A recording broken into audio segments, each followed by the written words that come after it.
नमस्ते बच्चों। तो चलिए आज के इस वीडियो में हम व्याकरण स्टार्ट करने वाले हैं।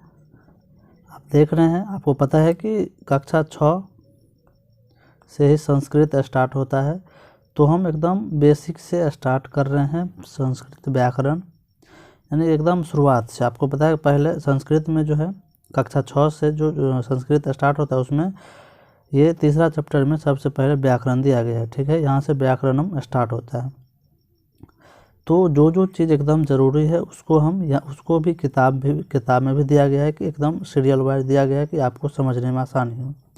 तो हम चलिए व्याकरणम स्टार्ट करते हैं। अगर आप चैनल पर नए हैं तो इस चैनल को सब्सक्राइब कर लें, क्योंकि इस पर आपको 6, 7, 8, 9, 10 सबका संस्कृत का वीडियो मिलेगा, व्याकरण का वीडियो मिलेगा, एस्से लिखना, लेटर लिखना, और भी जैसे जीवनी हुआ, महापुरुष सबका बहुत सारे उस पर वीडियो मिलेगा आपको, तो इसको सब्सक्राइब कर लें।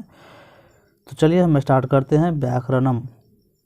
तो यहाँ पे आप देख रहे हैं लिंग यानी कि लिंग से आप लोग परिचित होंगे।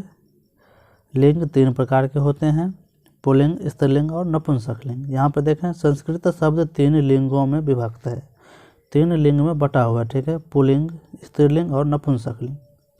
तो सबसे पहले पुल्लिंग समझ लेते हैं। पुल्लिंग क्या होता है?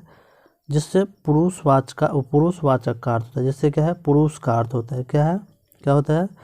पुरुषवाचक का अर्थ होता है। वह शब्द क्या होता है? पुल्लिंग होता है। जैसे आप देख रहे हैं पुल्लिंग शब्द का कुछ उदाहरण दिया हुआ है, गज, मीन, साधु, मुनि, राम, बालक, नर इत्यादि। ये सब क्या है? पुल्लिंग है। ठीक है, अब देख लीजिए कुछ शब्द केवल स्त्रीलिंग है। तो स्त्रीलिंग पहले समझ लेते हैं। स्त्रीलिंग क्या है? जो शब्द स्त्री का बोध कराता है, स्त्री जाति का बोध कराता है, उसे हम स्त्रीलिंग कहते हैं। ठीक है, जैसे बालिका हुआ, लता हुआ, रमा हुआ, शाला यानी कि घर, विद्या, शिक्षिका, देवी, धेनु मतलब होता है गाय, और भूमि इत्यादि। ये सब क्या है? स्त्रीलिंग है। और उसके बाद एक होता है नपुंसकलिंग। नपुंसकलिंग जिससे स्त्री और पुरुष दोनों का बोध कराता है, उसे हम क्या कहते हैं? नपुंसकलिंग कहते हैं। ठीक है, तो चलिए अब तीसरा क्या है? नपुंसक लिंग है। नपुंसक लिंग उसे कहते हैं जिससे न तो स्त्री का बोध होता है और न ही पुरुष का बोध होता है, न ही वह पुल्लिंग होता है और न ही स्त्रीलिंग होता है। तो उसे हम क्या कहते हैं? नपुंसक लिंग कहते हैं। जैसे फल हो गया, धन हो गया, पात्र हो गया, अंग हो गया, गृह हो गया, उपवन हो गया, वाड़ी हो गया, दधि हो गया इत्यादि। ये सब क्या है? नपुंसक लिंग है। ठीक है, तो यहाँ पर केस ग्रंथों में संस्कृत शब्दों में लिंग बताए जाते हैं। विशेष शब्दों का लिंग उसके विशेष के अनुसार होता है। अब इसमें एक एक करके समझते हैं। पुल्लिंग, तो पुल्लिंग शब्द आप समझ गए, इससे पुरुष जाति का बोध होता है। स्त्रीलिंग में क्या होता है? स्त्री जाति का बोध होता है। नपुंसक न तो स्त्रीलिंग होता है और न ही पुल्लिंग होता है। ठीक है, अब पुल्लिंग शब्दों में सुप विभक्ति लगने से रूप भिन्न हो जाता है। ठीक है, यहाँ पर जब पुल्लिंग में हम सुप विभक्ति लगाते हैं, विभक्ति हम बाद में पढ़ेंगे तो उसको हम अलग से जानेंगे। ठीक है, तो इसमें सुप विभक्ति जब लगाते हैं तो ये इसका रूप क्या होता है? अलग हो जाता है।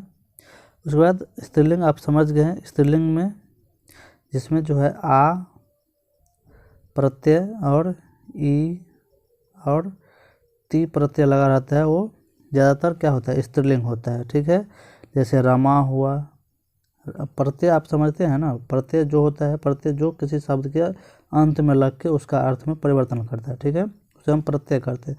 प्रत्यय किसी भी शब्द के अंत में लगता है और उपसर्ग किसी भी शब्द के पहले लगता है। ठीक है, जैसे आप देख रहे हैं यहाँ पर गज है, मीन है, जैसे ई हुआ, ई है ना, दीर्घी हो आ गया इसमें, साधु, मुनि, राम, बालक।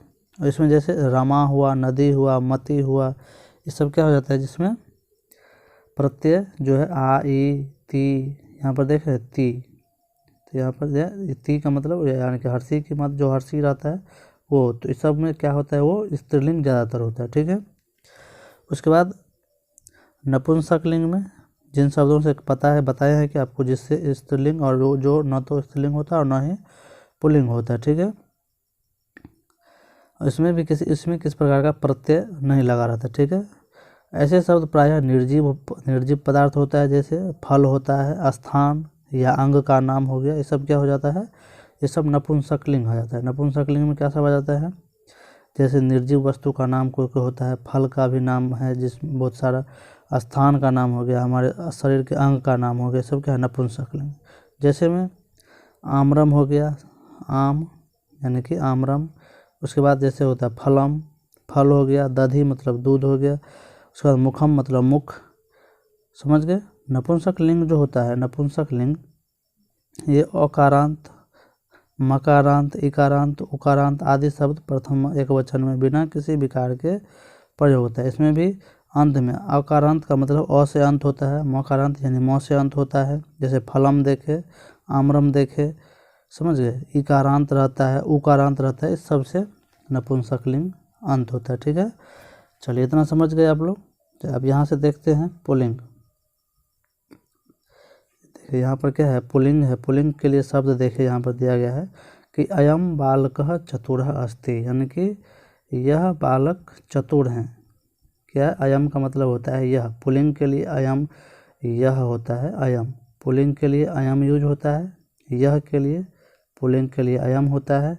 और इसमें स्त्रीलिंग में यह के लिए इयम यूज होता है, और नपुंसक लिंग में यह के लिए इदम यूज होता है। क्या होता है, इदम। तीनों का मतलब यह ही होता है।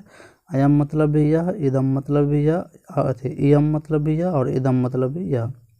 लेकिन पुल्लिंग के लिए अयम होता है, स्त्रीलिंग के लिए इयम होता है, और नपुंसक लिंग के लिए इदम होता है। समझ गए। चलिए यहाँ पर है अयम बालकः चतुरः अस्ति। यहाँ पर अयम, यहाँ पर बालक, बालक क्या है, पुल्लिंग है, तो उसके साथ जितना भी होगा अयम और चतुर क्या हो जाएगा, पुल्लिंग हो जाएगा। उसके बाद अयम गजः विशालः अस्ति। क्या है, यह हाथी बहुत विशाल है, यानी कि बड़ा है। तो गज क्या है, पुल्लिंग है, तो इसमें अयम और विशाल क्या होगा, पुल्लिंग है। ठीक है। उसके बाद स्त्रीलिंग में देखिए इयम महिला कुशला अस्ति, यानी कि इयम महिला कुशला अस्ति। इसमें देख लीजिए महिला स्त्रीलिंग है, अतः उसकी विशेषता बतलाने वाला कुशल शब्द तथा निर्देशन इदम क्या है, स्त्रीलिंग है। ठीक है। इसके बाद इमा बालिका स्वरूपा संति। बालिका के अनुसार इमा और स्वरूपा क्या है, इसमें स्त्रीलिंग बहुवचन है। समझ गए। चलिए इसको समझ गए। तो चलिए अब नपुंसकलिंग देखते हैं। इसमें देख लीजिए इदम पुष्पम सुंदरम अस्ति। इदम का मतलब यह होता है, ये नपुंसकलिंग के लिए होता है, ये निर्जीव वस्तु के लिए यूज होता है। ठीक है, निर्जीव वस्तु के बारे में बताने के लिए यूज होता है। ठीक है, इदम का। तो यहाँ पर आप देख रहे हैं कुछ, इदम पुष्पम सुंदरम अस्ति, यानी कि यह फल सुंदर है। ठीक है, इसमें नपुंसकलिंग हो गया फल।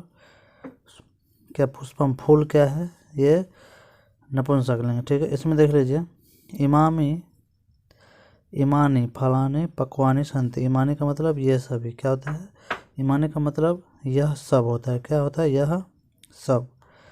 तो इमानी फलानी पकवानी संति, फल क्या है, नपुंसकलिंग है। तो यहाँ पर इमानी फलानी पकवानी संति, यानी कि ये सभी, यह सभी फल क्या है, यह सब फल क्या है, पके हुए हैं। ठीक है, तो समझ गए पुल्लिंग, स्त्रीलिंग, नपुंसकलिंग समझ गए।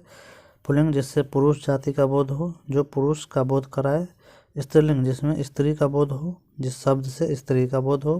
पुल्लिंग जिस शब्द से पुरुष का बोध हो। और नपुंसकलिंग जिससे न तो पुल्लिंग का बोध हो और न ही स्त्रीलिंग का बोध हो, उसे हम नपुंसकलिंग कहते हैं। ठीक है, चलिए लिंग समझ गए।